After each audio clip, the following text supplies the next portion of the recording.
해군이 해상 기반 기동형 삼축 체계를 구축한다고요? 네, 그렇습니다. 북한의 핵 위협이 지상 공중뿐 아니라 이제 수중까지 확장되고 있지 않습니까? 예. 화산 32형이라고 불리는 북한이 이제 소형 전술핵탄두를 공개를 했는데 거의 모든 미사일과 헤일이라든지 뭐 이런 데 탑재가 가능합니다. 말씀 들어보니까 진짜 해군 차원의 삼축 체계의 구축 정말 필요할 것 같은데요. 해군이 해상 기반 기동형 삼축 체계의 핵심 전력이라면서 가장 강조하는 것이 바로 이 정조 대왕함인데요. 해상에서 기동을 하면서 북한의 탄도미사일을 탐지 추적하는 것은 당연한 일이고 요격도 할 수 있고 예. 북한 지휘부의 원점 타격까지 가능하다는 그런 의미가 있죠. 우리 잠수함 가운데 처음으로 도산 안창호급은 SLBM을 장착을 하고 있어요. 재래식 잠수함에 SLBM 장착한 경우는 거의 없어요. 도산 안창호급이 유일하게 SLBM을 장착을 하고 있다고 합니다. 자, 수중 킬체인의 핵심 우리 도산 안창호급 잠수함 해외에서 관심이 쏟아지고 있다고요.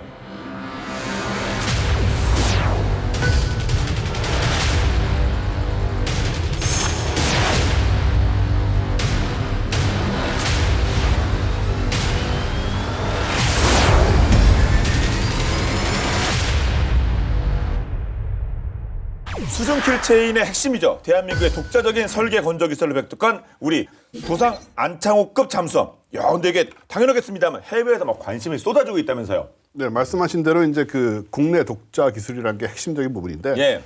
전투 소나 체계, 축전지, 연료전지 체계, 통합 통신 체계 같은 이 주요 장비들을 자체 개발해가지고 국산화율이 76.2%까지 됐습니다. 그렇군요. 굉장히 높은 거고요. 예. 그래서 수출을 할 때 이제 눈치를 볼 필요가 없다 이런 우리 점이고. 거니까. 예. 네. 그리고 중어뢰와 유도탄, 자항기뢰 같은 우리가 이제 연구 개발한 무장들을 잠수함과 당연히 패키지로 이제 수출을 할 수가 있는 거죠. 그래서 이제 유리한 지위를 확보를 하고 있다 이렇게 할 수 있는데 현 시점에 가장 우리 잠수함에 관심이 많은 것으로 보이는 국가는 캐나다입니다. 캐나다요? 네, 캐나다가 잠수함 산다는 얘기 들어보신 적 없는 것 같은데 아마. 사실 본 게임이 그동안에 캐나다 친화적이지 않았거든요. 캐나다 얘기는 거의 네. 안 나왔거든요. 저도 사실 캐나다가 뭐 우리나라 무기를 산다라는 거는 굉장히 좀 낯선 느낌이긴 한데 무기가 필요한지는 잘 모르겠는데 잠수함이 캐나다가 필요는 하겠습니다. 이게 좀 미묘한 부분이 있는데요. 네. 캐나다 해군은 그 구형 순찰 잠수함 교체 사업을 추진을 하고 있고 요게 근데 큽니다. 예상 총 사업비가 무려 8척에서 12척의 신형 잠수함 도입에 600억 캐나다 달러니까 58조 원이에요. 예? 네, 굉장히 큰 사업입니다. 이거 작년 폴란드 이거 캐나다 형님들이 예, 뭐 캐나다만 한국 사람도 많고 사실. 그렇죠. 예. 네. 근데 이게 좀 사정을 보면 그럴만한 게 일단은 러시아에 의해서 세계에서 두 번째로 넓은 국토를 가진 게 캐나다고요. 당연히 이제 양쪽으로 바다도 크고요. 또 러시아하고 이제 북극해를 사이에 두고 거의 마주보고 있지 않습니까, 거의? 예. 뭐 알라스카가 있긴 하지만. 그래서 사실은 냉전 시절부터 이 방공 해양 주권 보호를 거의 미국에 의존해 왔어요. 예. 네, 미국이 막는 김에. 근데 본인들 막으면서 같이. 근데 이제 그게 좀 문제가 생기기 시작했습니다. 아니 왜 그냥 미국이 하던 대로 그냥 하지 왜 뭐 변화가 있는 겁니까? 네, 그 미국 우선주의를 외쳤던 도널드 트럼프 행정부 때 좀 상황이 좀 바뀌기 시작을 했어요. 예. 그래서 미국은 이제 캐나다가 안보 모임 승차한다고 비난을 했고요. 네, 그러면서 이제 군사력을 증강해라 니들이 우리가 계속 해주는 것도 좀 한계가 있지 않느냐 이런 식으로 압박을 이제 시작을 한 거죠. 캐나다 영공이나 영해를 고사하고 지금 우리 미국 앞마당도 제대로 지키기가 어려운 판인데. 리얼리?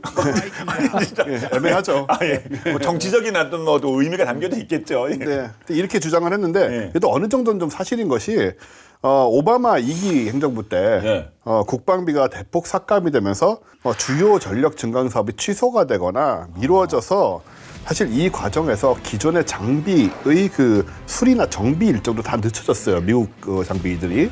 그렇군요. 네. 그래서 이제 특히 크게 당시부터 강화되기 시작하던 그 중국과 러시아의 수중 전력으로부터 북미 대륙을 지킬 잠수함 전력 부족이 심각해졌던 것은 맞습니다. 그런 과정에서 이제 미국이 또 핵 비확산 원칙을 스스로 깨면서 왜 호주에 공격 원잠을 쥐어주려고 하는 그런 행동을 하잖아요. 그것도 이제 그렇죠. 이런 이유 때문이라고 보는데 핵심 동맹국으로 하여금 고성능 잠수함을 갖게 해서 좀 우린 좀 부하를 좀 줄이겠다. 우리 스스로는 좀 임무를 좀 나눠 갖자 좀 이런 거죠. 여기에 이제 미국이 캐나다도 적용을 하겠다는 거죠. 예. 아 그러면 그 예상 리스트에 오른 잠수함들은 뭐 어떤 것들이 있을까요? 우선 이제 관심 끈 게 이제 공격용 핵잠수함들.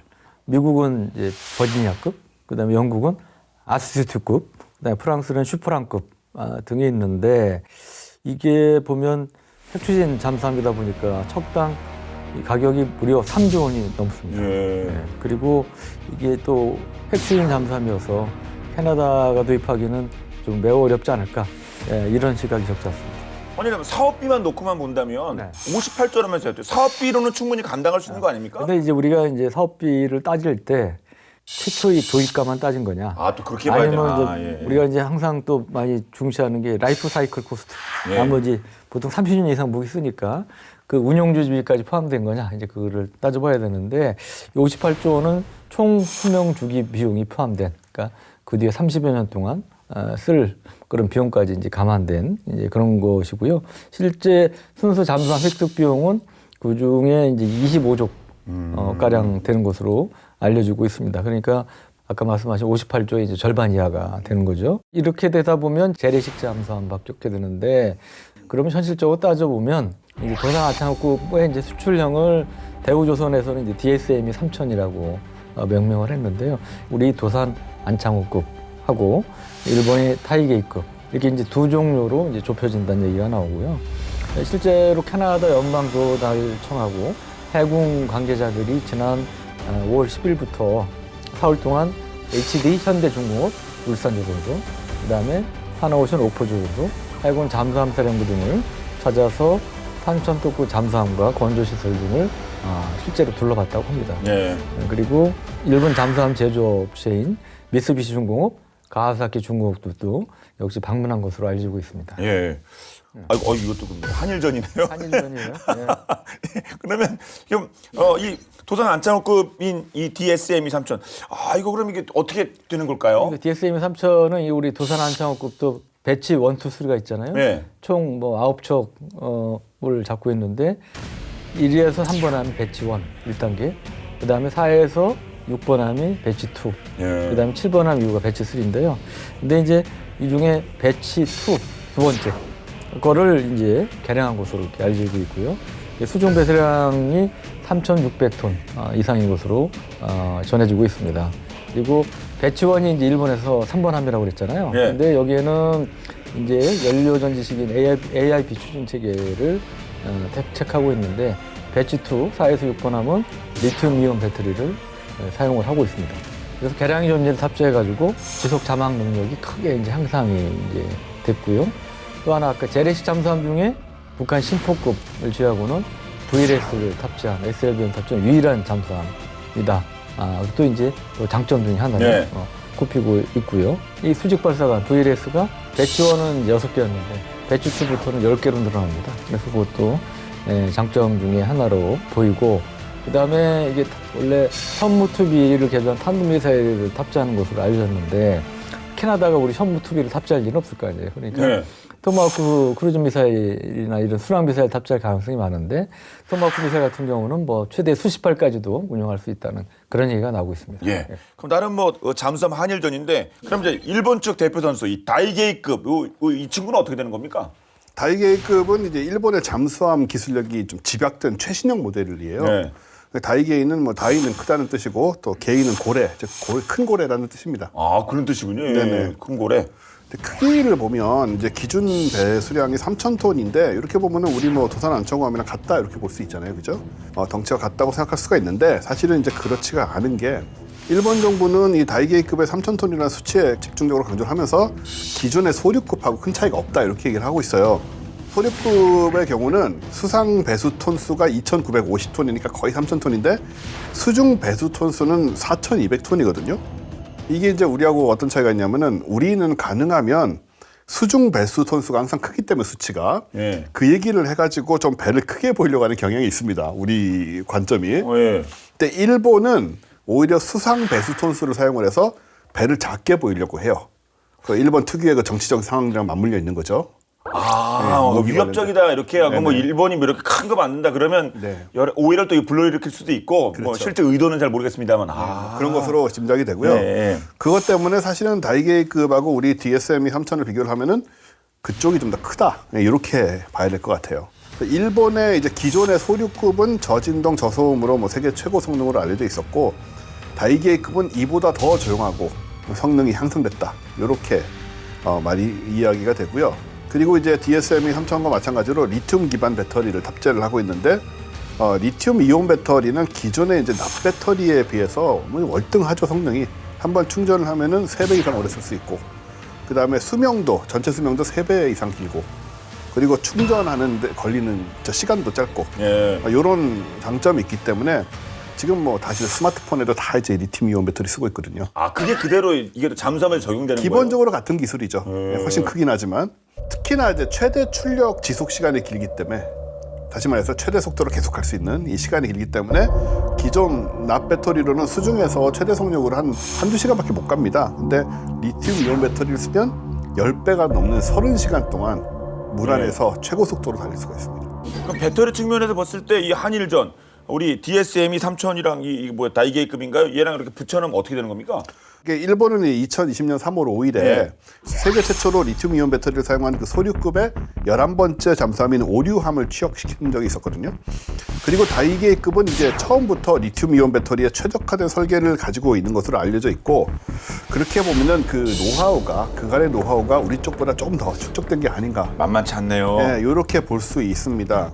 그리고 이제 다이게이급은 소류급 8번함부터 사용 중인 잠수함 어뢰 방어 시스템 TCM이라고 하는 그리고 기존의 80구식 어뢰 후속인 신어뢰 18식을 탑재를 하는데요. 기존의 89식 어뢰도 이제 미국의 마크 48 중어뢰와 이제 동등한 성능을 발휘를 하는데 89식 어뢰보다 더욱 향상된 성능의 신형 어뢰가 탑재되는 상황이기 때문에 공격 능력도 그만큼 올라갔다라고 봐야 되고요. 예. 그래서 전반적으로 보면 공격력 면에서는 다이게이급이 우리 DSM이 3000보다 좀 떨어질 수 있지만 수중 작전 능력은 세계 최강이라는 평가를 이제 지금 받고 있는 상황이라 만만치 않은 경쟁자죠. 예. 사실 뭐 제일 중요한 게 뭐 살 사람이 뭘 중시하느냐 이게 중요하지 않겠습니까? 캐나다 쪽은 어떤 것을 이렇게 우선순위로 봅니까? 사실 이 부분이 좀 희망적이랄까 이런 부분이 있는데요. 후속 군수 지원 능력의 점수 비중을 캐나다가 굉장히 높게 평가를 합니다. 이건 무슨 얘기냐면은 이제 현지의 기술 도입 형식에 건조하는 부분하고 현지에서 그리고 잠수함 운영 요원 교육하는 부분하고 그다음에 잠수함 운용 자문 이런 이제 분야들이죠. 서포트하는 분야들이죠. 근데 요건 이제 우리가 이미 여러 척의 잠수함을 수출하고 운영 요원을 교육한 경험이 있기 때문에 우리 쪽에 사실은 강점이 있고요. 우리나라가 뭐 여러분이 얘기 나왔지만은 이제 잠수함을 수출한 세계 5번째 국가입니다. 2011년에 이제 인도네시아 해군이 1,400톤급 잠수함 3척을 주문을 했고요. 그 이후에 또 인도네시아 해군이 2019년에도 3척을 또 추가 주문을 한 상태고요. 일본은 잠수함을 포함해서 전투함 수출 경험이 전무하거든요. 여러 가지 이유 때문에 안 되는 거죠. 그래서 이제 그 점만 생각하면 우리가 훨씬 유리하다. 예. 이런 또 부분을 생각할 수 있죠. 그렇습니다. 당군 이래 최대 규모의 잠수함 수출 이 잭팟인데 이거 좀 기대해봐도 되겠습니까? 또 뭐 희망을 갖게 하는 그런 부분이 또 하나 있는데요. 아, 또 있어요? 네, 뭐냐 하면 그 중요한 게 사람 아닙니까? 거기 이제 무기 도입 결정이라든지 뭐 이런 데 영향을 끼칠 수 있다거나 뭐 캐나다 군 고위층에 좀 우리하고 뭐 통하는 사람이 있다든가 그러면 좀 그래도 조금 라인이 좀 있나요 우리가? 없는 것보다 낫지 않겠어요? 예. 근데 마침 국방참모총장 그리고 이제 군의 수뇌부죠. 여기 이제 웨인 에어라는 분이 있는데 이분이 과거에 한국에서 근무한 적이 있는 거예요. 캐나다 분인데요? 예, 어떻게 한국에서 예. 근무를 했어요? 그러니까 우선은 이제 국방참모총장이 어떤 자리냐를 보면 이 캐나다는 이 규모가 작고 뭐 그러다 보니까 통합군 체제입니다. 그러니까 군이 거의 사실상 육해공군 나뉘어 있긴 하지만 거의 이제 단일군처럼 되어 있는 이제 그런 건데 바로 이제 육해공군 사령부 위에 최고사령부가 있는데 그게 바로 국방참모총장이에요. 그런데 어떻게 한국과 인연이냐면 이분이 유엔사 부사령관도 몇 년 전에 근무를 했어요. 아, 유엔사면? 예, 유엔사 부사령관. 그래 수리스타로 근무를 했는데 그때 비미군으로는 처음으로 유엔사 부사령관을 맡았고 마침 제가 이분을 인터뷰를 했었어요. 유엔사 부사령관 하실 때. 그래가지고 저도 개인적으로 좀 아는데 그 인상이 이제 좋으시고 그래요. 그리고 합리적이고 그 한국에 대해서 굉장히 좋게 이제 좋은 이미지를 갖고 계시더라고요. 그래서 근무지였던 그 경기도 평택시 거기에 이제 명예 시민이기도 하고요. 그 다음에 한미동맹 친선협회에서 보면 주한미군 사령관이나 이렇게 이제 중요한 그 미군이나 유엔사 쪽에 중요한 고위직 장성들한테 꼭 한국 이름을 붙여줍니다. 붙여주는 이벤트를 하는데. 예, 뭐 서커필 뭐 그 수준이 그렇죠. 아니네요. 그렇죠. 예. 한미 동맹 친선협회면 오피셜 아닙니까 사실. 예. 거기서 이제 이영수라는 한국 이름도 갖게 됐습니다. 아, 그럼 예 장군님입니까 그러면? 그렇죠. 예, 예 뭐죠? 예 총장님. 예 총장님. 예 총장님이죠. 우리 예 총장님도 계신데 예. 사실 그 한국 언론과 인터뷰하신 것만 하더라도 어떻게 그 마인드가 좀 읽혀지는데. 네. 그럼 진짜 이거는 꽤 긍정적인 그 뭐 신호 아닙니까? 예. 하여튼 뭐 우리가 그렇다고 뭐 너무 이거에 대해서 낙관하고 손 놓고 있어서는 안 되죠. 열심히 이제 뛰어야 되는데 네. 그 마침 이제 지난 6월 9일에 이제 우리나라에 왔어요. 캐나다 국방참모총장 자격으로 해서 이제 네. 방한해서 이종석 국방장관도 만나고 양국 군사교류 협력 강화 방안을 논의를 했는데 뭐 그런 면에서 하여튼 우리가 이제 그 네트워크를 잘 유지할 필요가 있다. 이제 그런 생각이 좀 들고요. 그리고 가격 경쟁력 면에서도 일본 무기가 이제 전통적으로 말씀드렸지만 비싸죠. 비쌉니다. 네. 네. 최소 2배. 네. 잘하면 3배 넘어가고. 네. 네. 아무래도 이제 우리 DSM 3000이 다이기보다는 가격 경쟁력이 있지 않을까 이렇게 평가되는 것도 또 이제 기대를 낳게 하는 부분 중 하나입니다. 네. 네. 자, 도상 안창호급 잠수함으로 견고한 수중 킬체인 구축과 동시에 수출 잭팟까지 기대해 보도록 하겠습니다. 자, 계속해서 해상 기반 다층 미사일 방어 체계 KAMD로 넘어가 볼 텐데요. 이제 그럼 이 KAMD 어떤 미사일들이 이제 핵심 무기가 될까요? 네, 해군이 이제 2022년 7월에 진수한 정조 대함함을 중심으로 다층 미사일 방어 체계를 구축한다는 그런 방침인데 네. 이제 SM-6 미사일을 탑재를 해서 이제 중간과 종말 단계에서 미사일 요격이 이제 가능해지는 거죠. KMAMD의 핵심은 뭐니 해도 이제 한국형 사드로 불리는 LSAM이죠. LSAM. 기존 KAMD 요격 체계인 그 패트리어트 팩3와 천공2의 요격 고도가 15에서 30km에 불과하기 때문에 이 문제를 극복하기 위해서 개발된 게 바로 LSAM이고 중상층 방어용 무기 체계라고 하죠. 지난 5월 30일에 이 LSAM 요격 시험 영상이 언론에 공개돼서 크게 화제가 됐었습니다. 네. 아, 내려오는 애를 맞히는 거죠, 참 이거는. 네, 그렇죠. 패트리어트 같은 걸로 많이 보던 이제 예. 그런 식의 상황인데. 어쨌든 뭐 하나 좀 받았는데요, 제대로? 네네. 명중. 이제 명중시킨 거죠. 예, 예. 유료하게 송방한 거고요.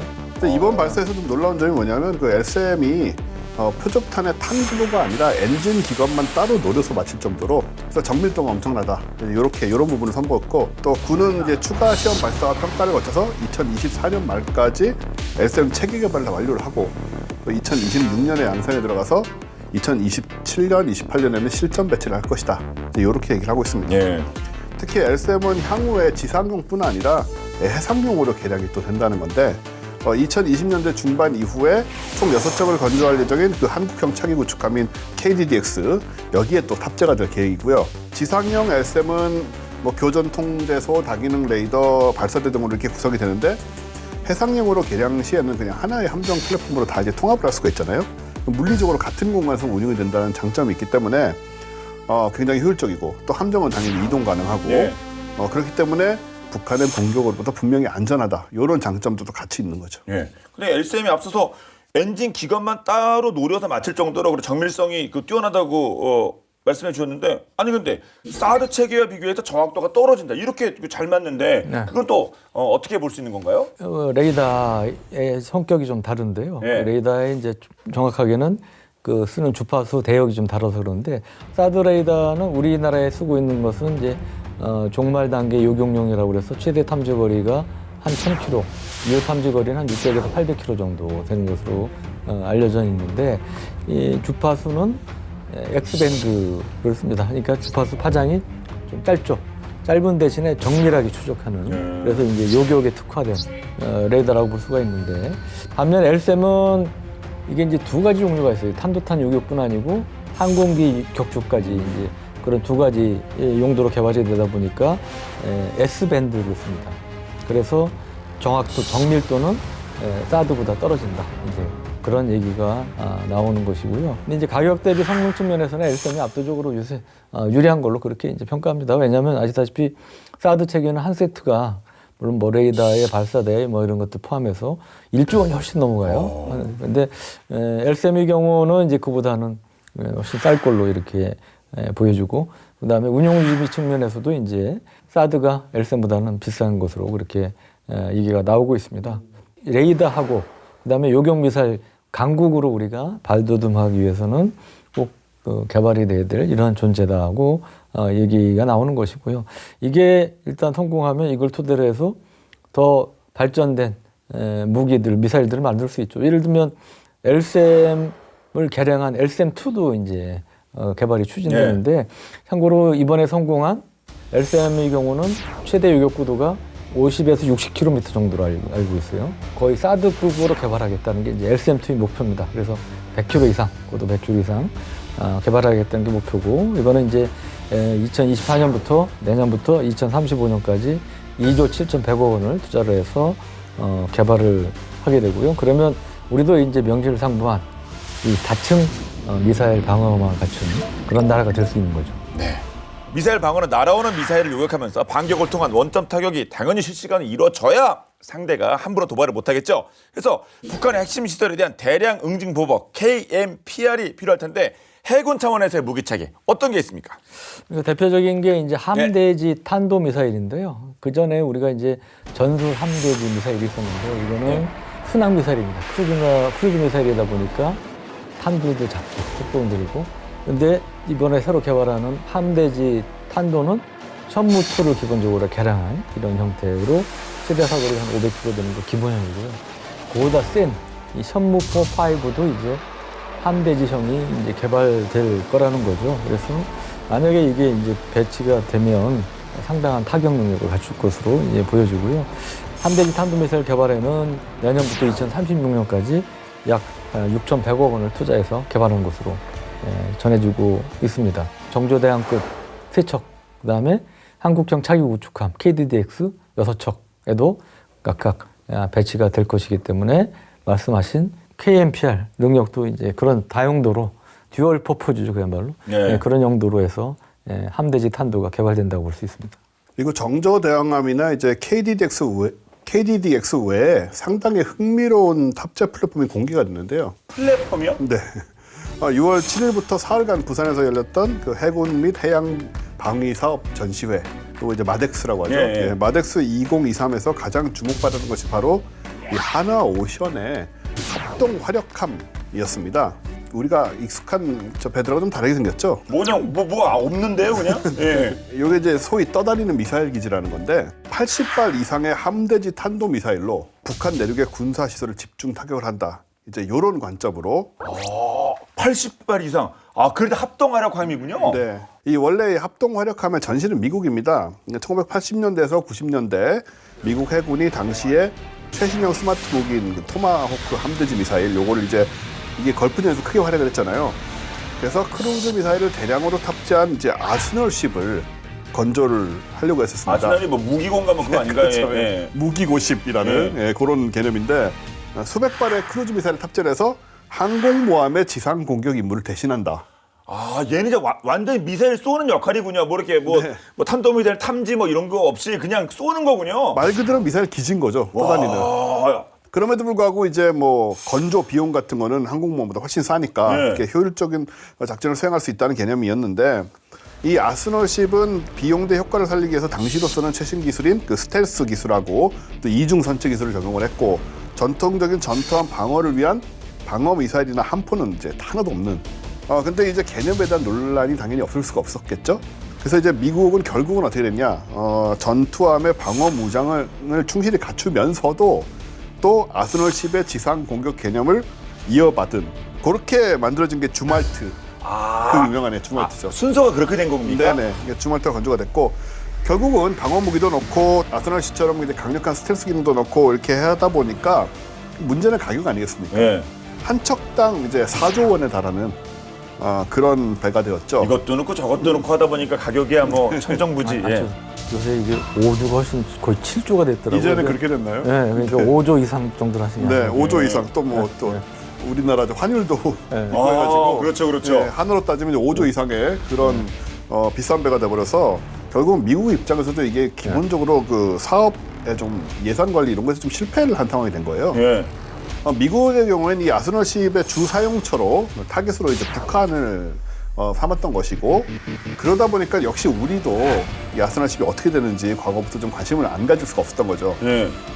그러다가 이제 우리 쪽의 관점에서 이제 만들게 된 게 바로 설계하게 된 게 합동 활약함이 된 겁니다. 하나오션이 지금 개념 설계 사업자로 선정이 됐고요. 올해 안에 합동 활약한 개념 설계를 마무리하고 함정의 규모와 형태, 미사일 탑재량 같은 ROC 작전 요구 성능 요거를 이제 확정을 할 방침이고요. 그래서 해군은 합동 활약함을 최종 이제 3척을 우리가 확보를 하겠다. 이런 생각으로 지금 이거를 지금 좀 내놓은 상황이죠. 저는 이런 개념의 배가 있는지 처음 알았는데 진짜 대량 응징 보복의 끝판왕이네요. 우리는 다 필요 없어. 미사일 80발, 예, 딴 거 다 필요 없고 우리는 미사일 잔뜩 싣고 가서 니네가 도발하면 그냥 끝장내버리겠다 아닙니까? 다른 거 다 필요 없다. 우리는 그냥 공격만 한다. 합동화력항이 원래 말씀하신 이제 개념 설계 단계예요. 그래서 지금 이제 군하고 하나오션 업체 측하고 계속 서로 의견 교환하면서 이제 몇 가지 형태를 검토를 하는데 마침 마덱스 전시회에 나온 거는 보면 예. 아까 뭐 80기 말씀하셨지만 수직 발사 이에 거의 100개 가까이 됩니다. 또 업이 됐군요. 네, 그러니까 정확하게 얘기하면 99기예요. 맨 앞에 제일 작은 거 KVLS-1 48개가 있고요. 그 이제 선체 가운데에 그보다 큰 KVLS-2라고 그게 이제 32개가 있습니다. 예. 그 두 개만 합쳐도 몇 개입니까? 80개죠. 예. 그 뒤에 그보다 큰 탄도미사일 탑재하는 큰 발사기가 또 15개가 있어요. 맨 뒤에 이제 갑판 부분에 우리가 컨테이너 같은 아주 길쭉한 직사각형 발사기가 2개씩 4개가 있습니다. 그래서 이게 답하면 99개예요. 예. 그리고 또 재밌는 게 맨 갑판 뒤에 또 이 로켓이 하나 써 있어요. 근데 이게 뭐냐면 그 500km급 그 소형 위성을 탑재하는 우주 발사체입니다. 우주? 우주 발사체. 그러니까 이게 왜 있냐면 그 미국에 보면 이제 C-론치라고 그래서 미국 보잉사에서 우리 석유 시추선 있죠? 예. 석유 시추선과 떠 있는 거 그냥. 예, 이제 거기 로켓을 우주 발사체에서 싣고 가서 적도까지 가서 거기서 이제 인공위성을 실어서 올리는 거예요. 그럼 아시지만 적도가 제일 가깝지 않습니까? 그러니까 이제 그런 효율성 면에서 해상 발사 시스템으로 했는데, 그러니까 이 합동 화력함은 킬체인 중에 하나로 개발하지만 필요할 경우 해상 로켓 발사 플랫폼으로도 쓸 수 있다. 그런 개념으로 일단 만든 거고, 몇 개 모델 중에 하여튼 제일 많은 미사일을 실을 수 있는 거를 이번에 마덱스 전시에서 이제 공개를 했다고 그러고요. 그래서 이게 좀 발사기 형태가 아까도 말씀드렸지만 4가지가 있고, 네. 그러다 보니까 최소 4종 이상의 미사일을 실을 수가 있는 겁니다. 여기에는 우리가 아까 말씀드린 천무투를 개조한 함대지 탄도미사일, 그다음에 천무포, 그다음에 궁극적으로 마지막 4개짜리는 거의 길이가 한 20m 가까이 돼요. 네. 엄청 커요. 그러니까 거의 ICBM 수준인데 여간 그게 이제 천무5를 탑재하기 위한 것이 아니냐. 그렇게 이제 추정들을 하죠. 그러니까 천무5를 한 4발 정도 실을 수 있다는 거고. 그래서 원래 합동화력함이 얘기 나올 때는 80기의 배수량이 5,000톤짜리였는데 미사일하고 발사기가 늘어나니까 함정이 커졌어요. 그래서 이번에 나온 게 8,000톤급입니다. 근데 중요한 게 셔무5는 이게 발사될 때 위력이 너무 커요. 너무 세가지고 콜드런치로 우리가 이제 발사하는데 셔무5를 안정적으로 쓰려면 이게 8,000톤까지도 부족하다. 배가 11,000톤, 10,000톤 정도로 커져야 된다 이런 시각도 있어서 그래서 이제 좀 더 커질 수 있다는 게 있고 또 하나 원래보다 많은 미사일이 들어가니까 다 돈이잖아요. 예. 그러니까 이게 생각보다 굉장히 비싸질 수 있다. 근데 이제 이게 합동화력품이 굉장히 좋은 아이디어 같은데 비판도 적지 않은데 그 이유가 뭐냐면 정말 고가지 표적이 될 수 있다. 적의 잠수함정 또 대한미사일, 드론 이런 공격에 취약하다. 왜? 방어용이 없이 그냥 미사일만 타격용 미사일만 원래 잔뜩 싣는 게 미국 그 아시날CB의 개념이었으니까요. 그래서 지금 이번에 나온 합동화력함은 맨 앞에 그 48기 발사대에는 해군이라는 국산 요격 미사일도 다수 탑재하는 걸로 생각을 하고 있고 또 이제 드론 공격에 대비해서 레이저 무기 이런 것도 이제 검토를 하고 있는데 앞으로 이제 고민 중에 하나는 그러면 좋은데 가격이 비싸지겠죠. 예. 그러니까 세척 얘기했는데 척당 1조 원이 훌쩍 넘어갈 가능성이 많고요. 그래서 이제 좀 비싸질 수 있다는 우려. 이제 그게 좀 앞으로 숙제가 될 것 같습니다. 예.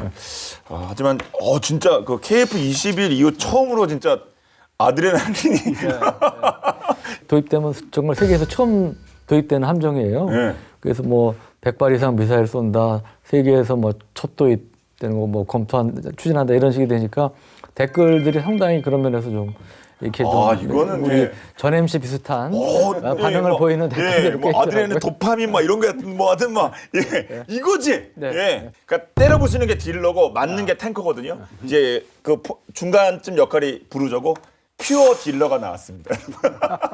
대한민국 우리 군의 퓨어 딜러 합동 활약함 기대큽니다. 잘 부탁드리겠습니다.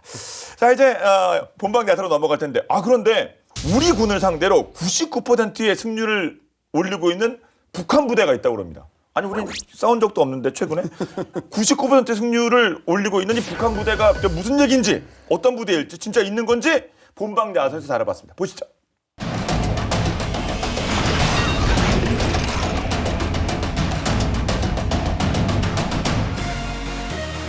(2022) 국방백서에 기재된 자료에 하면 우리 국군 장병은 50만여 명, 북한은 128만여 명으로 북한군의 상비 병력은 북군보다 2.56배 정도 많습니다.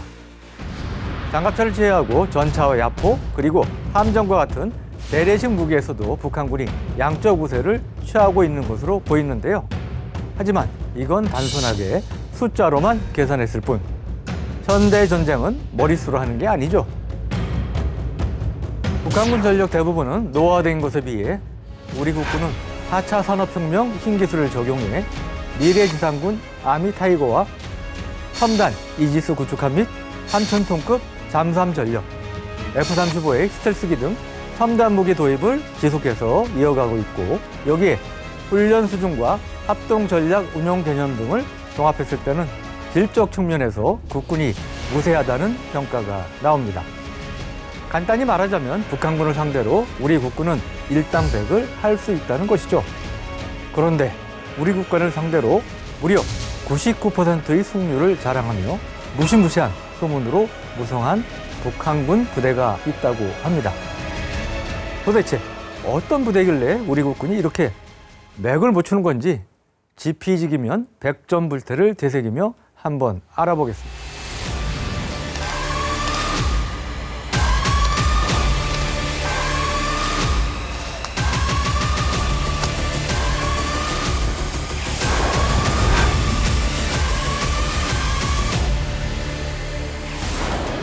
나무에서 잠을 잔다. 1대 30으로 싸워도 이긴다. 등 무시무시한 소문에 둘러싸인 북한군 부대가 주둔하는 곳은 다름 아닌 우리나라의 강원도 인제군인데요. 대체 북한군 부대가 어떻게 우리나라에 주둔하고 있는 걸까요? 사실 우리 국군을 상대로 99%의 승률을 자랑하는 북한군 부대는 한국군 부대입니다. 육군 과학화전투훈련단에 소속되어 있는 전문 대항군 연대로 흔히 전갈부대라고 하죠. 강원도 인제에 위치한 KHTC에서 전문 대항군, 즉 북한군 역할을 맡고 있습니다.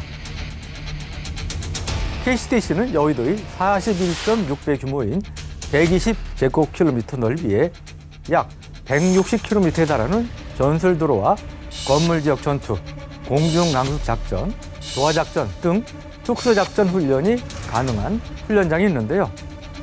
총 48종 8만 5천여엽의 각종 훈련 장비와 총구 레이저와 몸의 센서를 이용해 공격의 위치와 강도를 감지기가 감지해 피해 상황을 인식하고 알려주는 마일즈 장비가 있어 피 흘리지 않는 전투, 실전과 다름없는 훈련을 진행할 수 있는 곳이죠.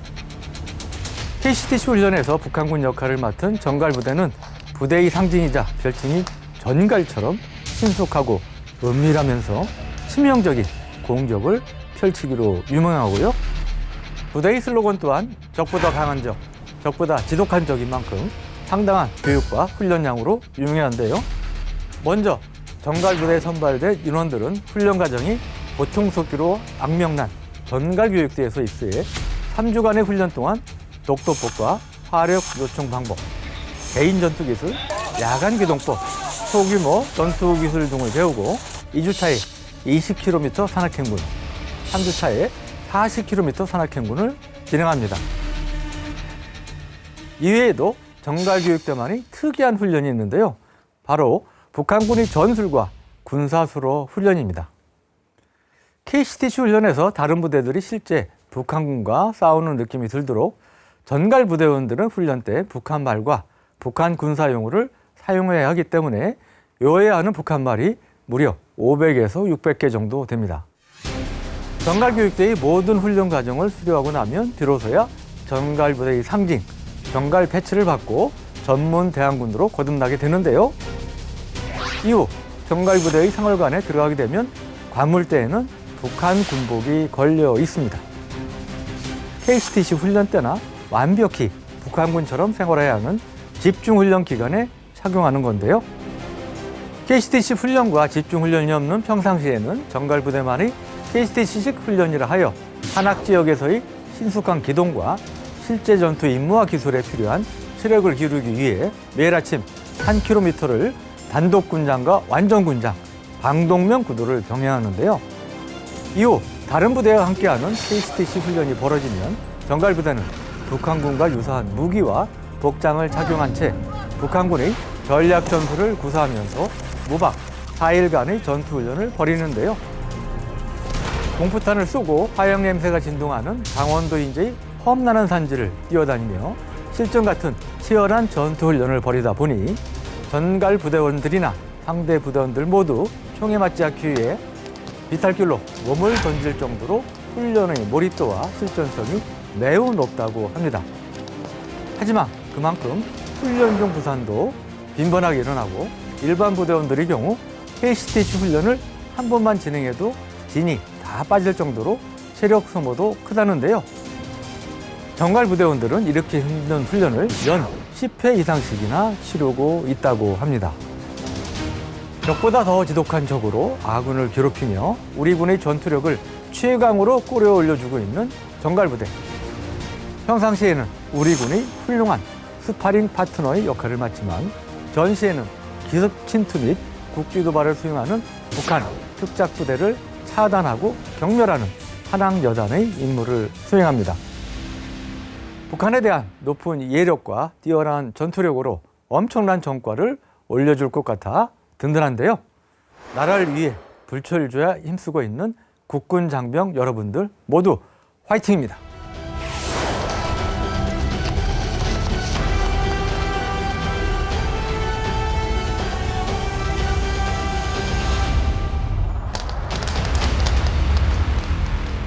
전갈 부대가 KCTC 훈련에서 99% 승률을 올리는 데는 네. 당연히 이제 실전과 같은 혹독한 훈련이라는 그런 결실이라는 부분도 있지만 다른 중요한 이유가 있다고 합니다. 아니, 군에서 또 뭐가 있죠? 군에서 가장 큰 동기부여는 무엇일까요? 휴가. 누구나 알고 있는 전갈 부대원 조차. 이 성과급 체계가 신상 필벌이 명확하군요. KCTC 훈련이 끝나면 몇 명의 병사를 어떻게 제압했는지 같은 거를 통해서 점수가 매겨지고요. 그 점수를 토대로 순위를 정해서 휴가가 주어진다고 하네요. 동기부여 정말 중요하니까요.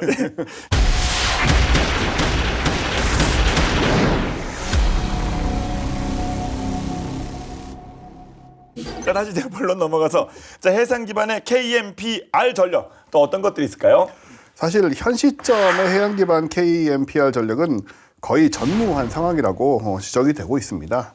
전문가들에 의해서 몇 가지 제한되고 있는 것들은 있어요. 대신에 먼저 이제 KMPR의 주요 개념 중에 특수전 부대가 은밀 침투해서 북한 지도부를 제거하는 그런 내용이 있는데요. 현재는 이제 UH-60 그 블랙호크 헬기 그리고 CH-47D 치누크 헬기 이런 이제 공중 침투 자산 위주로 돼 있거든요.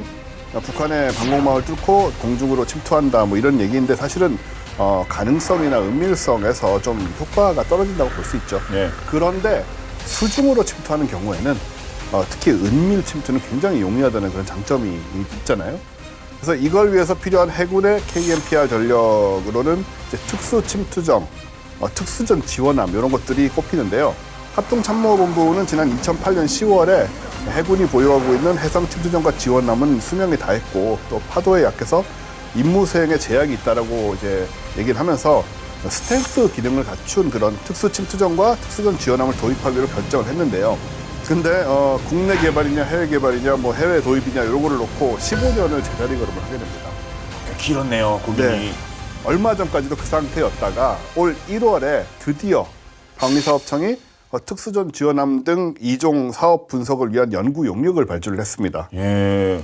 북한을 향한 억지력으로 이게 작용을 할 수 있기 때문에 좀 재추진이 잘 돼가지고 이제는 좀 뭔가 좀 결과를 내는 그런 상황이 좀 생겼으면 좋겠네요. 그렇습니다. 네.